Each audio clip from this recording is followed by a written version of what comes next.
तो किसी दिन आपकी आंख खुली और पता चला कि हॉर्मूज में अमेरिका के 2-3 जहाज समुद्र में समा गए। नमस्कार, मैं हूं नीलू। क्योंकि इस वक्त हॉर्मूज जो है वो जंग का अखाड़ा बना हुआ है। यहां पर लगातार कल देर रात तक जबरदस्त तरीके से अमेरिका और ईरान के बीच फायरिंग होती रही, हमले होते रहे। दो ईरानी जहाज को अमेरिका ने निशाना बनाया। बताया जाता है कि उसकी चिमनी पर, उसके इंजन पर हमला किया गया। पूरी तरह से तो डिस्ट्रॉय नहीं किया गया। और अमेरिका के भी जंगी जहाजों पर हमला ईरान की तरफ से किया गया है हॉर्मूज में। तो आप समझिए कि किस तरह की शांति वार्ता है, किस तरह से शांति काल इस वक्त चल रहा है। जब शांति काल में इतनी ज्यादा चीजें सामने आ रही है हॉर्मूज में, तो आप समझिए कि अगर शांति नहीं होती, पहले हमने देखा था कि किस तरह की स्थिति थी, तो हम इसको सीज फायर कैसे मान ले। सीज फायर से पहले ही अगर इस तरह की कार्रवाई हो रही है तो कभी भी कोई बड़ा हमला हो सकता है अमेरिका और ईरान के बीच में। अभी देखिए, अभी 4-5 दिन पहले ही ईरान को भेजा गया था अमेरिका की तरफ से 14 सूत्रीय प्रस्ताव। कहा गया था 30 दिन की मोहलत होगी, बातचीत होगी, चाहे वो परमाणु कार्यक्रम हो या बाकी चीज हो। लेकिन उसके बावजूद अमेरिका लगातार हमले कर रहा है और फिर कह रहा है कि वो अपने बचाव में यह हमला कर रहा है। अब बताइए, आप किसी के घर में घुसने की कोशिश करेंगे, कोई आप पर हमला नहीं करेगा।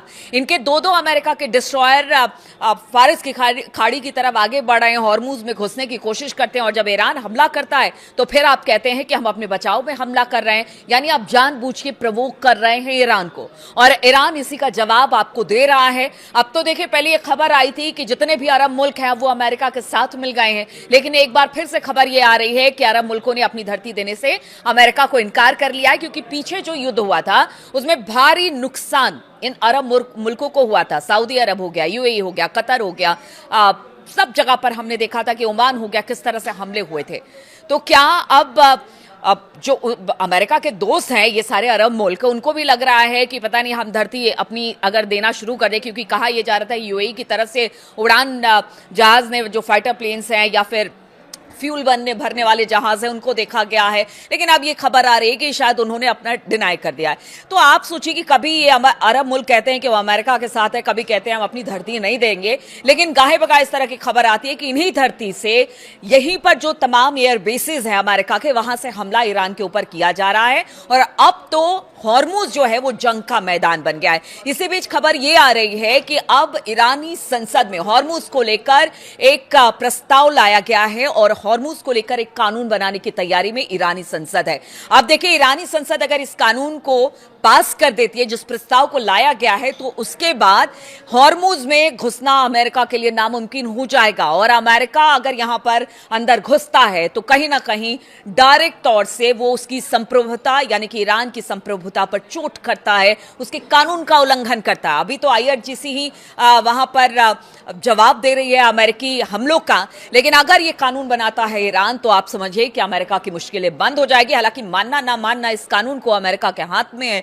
लेकिन फिलहाल तो यह कहा जाएगा कि अमेरिका ने उनके क्षेत्र में घुसने की कोशिश की है, जबकि ईरानी संसद अगर ये हॉर्मूज को लेकर जो कानून बना देते हैं। अब देखिए, कुछ खबर ऐसी भी आ रही है, मैंने शुरुआत में ऐसा क्यों कहा कि किसी दिन आपकी आंख खुलेगी और पता चलेगा कि 2-3 अमेरिकी जो जहाज हैं वो समुद्र में समा गए।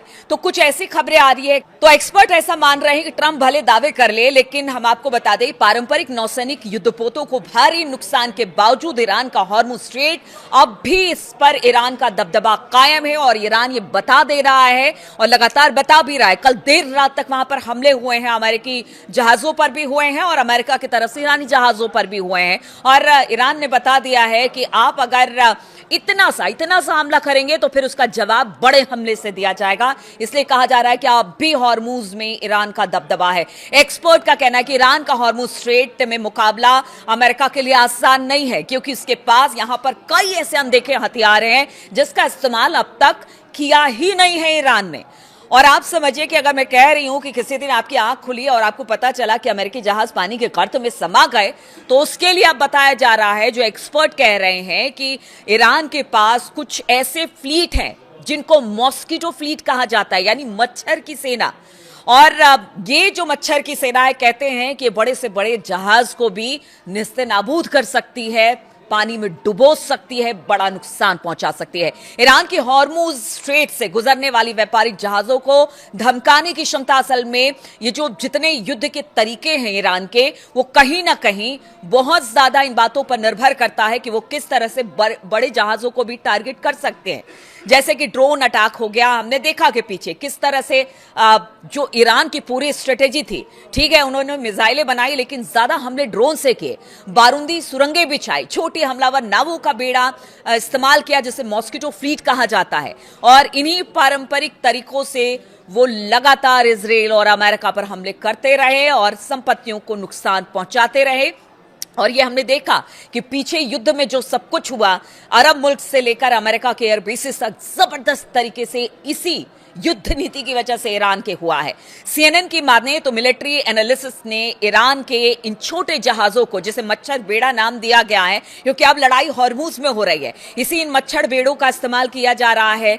और ये किस तरह से ईरान को एज दिलाएंगी, ईरान को आगे बढ़ाएंगी, वो आपको बताते हैं। तो इस्लामिक रिवोल्यूशनरी गार्ड यानी IRGC के ये जो छोटे जहाज हैं, वो अमेरिकी सेना के लिए बहुत बड़ी रणनीतिक चुनौती पेश कर रहे हैं और आगे भी कहा जा रहा है कि पेश करने वाले हैं। सबसे अहम बात, इन नावों पर तैनात मिसाइलें, बंदूकें और दूसरे हथियार होते हैं जो कि बड़ी तेजी के साथ जाते हैं और किसी नाव से टकराते हैं और उसको भारी नुकसान पहुंचाते हैं। मॉस्किटो फ्लीट की बात की जाए तो असल में पानी पर लड़ी जाने वाली गोरिल्ला लड़ाई है। और देखिए, इसके लिए ईरान जाना जाता है। जिस तरह से उसने स्ट्रेटेजी बनाई और भारी नुकसान अमेरिका को पहुंचाया, उसमें ये जो मॉस्किटो फ्लीट है वो भी अब बड़ा योगदान इस पूरे हॉर्मुज स्ट्रेट में देने वाला है और इसे गुरिल्ला युद्ध से जोड़ा जा रहा है। हॉर्मुज स्ट्रेट के आसपास ईरान के द्वीप जो हैं, कहा यह जाता है कि यहाँ जो गुफाएं बनी हुई है या जो पहाड़ी जो छोटे छोटे दरार हैं, उसमें इस फ्लीट को छुपा कर रखा जाता है और जब कभी भी जरूरत होती है इनको पानी में उतार दिया जाता है। स्ट्रेट ऑफ हॉर्मुज के ये सक्रिय रास्ते से गुजरने वाले जहाज शक्तिशाली होते हैं, कितने भी शक्तिशाली युद्धपोत क्यों ना हो, उनको जबरदस्त तरीके से नुकसान पहुंचाते हैं और वहां पर ये बड़े जहाज अपने आप को बेबस पाते हैं। मॉस्किटो फ्लीट एक छोटा, तेज, फुर्तीला नावों का बेड़ा है जिसे कहीं भी इस्तेमाल किया जा सकता है पानी में। इसकी आवाजाही में रुकावट डालने या फिर जो वहां पर जहाज हैं उनको नुकसान पहुंचाने के लिए ही इसे खास तौर पर डिजाइन किया गया है। यह फ्लीट समुद्र में एक कह लीजिए कि छापामार बल की तरह काम करती है। ये पारंपरिक तरीके से लड़ने के बजाय मारो और भागो की रणनीति पर पूरी तरह से डिपेंड करती है। मॉस्किटो फ्लीट की नावों में गार्ड जो होते हैं वो नौसेना मिसाइलों और ड्रोनों को छिपी जगहों से लॉन्च कर सकते हैं, यानी जो छोटे छोटे समुद्र के किनारे जो गुफाएं हैं या दरारें हैं वहां से भी इसको लॉन्च किया जा सकता है।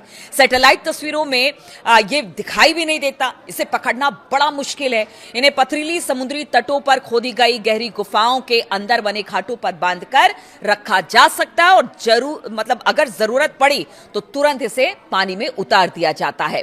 अब देखिए किस तरह से अब अमेरिकी जो जहाजें हैं उनके लिए एक बड़ा सिरदर्द बनी हुई है और दूसरी तरफ खबर यह आ रही है कि ईरान लगातार चुनौती अमेरिका को दे रहा है और अमेरिका जो है वो बातचीत, बार बार हम देखते हैं कि बातचीत की पेशकश करता है लेकिन जबरदस्त तरीके से हमले करता है। अब कोई भी बड़ा हमला हो सकता है लेकिन अभी जो स्थिति है बेहद खतरनाक है और इस खतरनाक स्थिति को देखते हुए कहा यह जा रहा है कि अगर ये कानून ईरान सरकार लेकर आ जाती है हॉर्मुज को लेकर, तो फिर अमेरिका के लिए बड़ा मुश्किल होने वाला है। लेकिन ये मान के चलिए कि ईरान तो यहां से गिव अप करने वाला नहीं है। ईरान ने कई ऐसे हथियार, एक्सपर्ट भी इसको बता रहे हैं कि अगर ईरान हॉर्मुज में वो अपने आप बता रहा है कि हमारी जगह है, आप इसमें घुसेंगे तो हम मारेंगे, यानी उसके पास कुछ ऐसे इंतजाम जरूर हैं जिससे कि वो अमेरिका को बड़ी भारी चुनौती दे सकता है। और इस बीच एक और खबर आई है कि कल देर रात तक जो झड़प अमेरिका और ईरान में हुई उसमें एक भारत का जहाज भी को नुकसान पहुंचा है जिसमें एक व्यक्ति की मौत हो गई है, 17 लोगों का तो रेस्क्यू कर लिया गया। तो आप समझिए कि इस वक्त बहुत सारे जहाज हैं जो ईरान की भी है, जो नाकेबंदी की वजह से अमेरिका ने रोक रखी है। अब ईरान के सामने भी एक ही कह लीजिए विकल्प बचा है कि या तो आप मारेंगे, वहां से नाकेबंदी हटाएंगे, या तो फिर बातचीत का रास्ता अख्तियार करेंगे। लेकिन बातचीत के रास्ते पर ट्रंप है कि चलने का नाम नहीं लेते, बातचीत करने की बात करते हैं, लेकिन हमले ईरान पर लगातार हॉर्मुज में हो रहे हैं और कभी भी कोई बड़ा हमला हो सकता है और धीरे धीरे जो सीज फायर है वो लगता तो ऐसा ही है कि वो टूटने के कगार पर पहुंच चुका है, क्योंकि हमले लगातार ईरान अमेरिका पर और अमेरिका ईरान पर कर रहा है। तो तमाम अपडेट्स लेकर आपके पास आते रहेंगे। फिलहाल बहुत बहुत शुक्रिया मेरे साथ इस वीडियो में शामिल होने के लिए।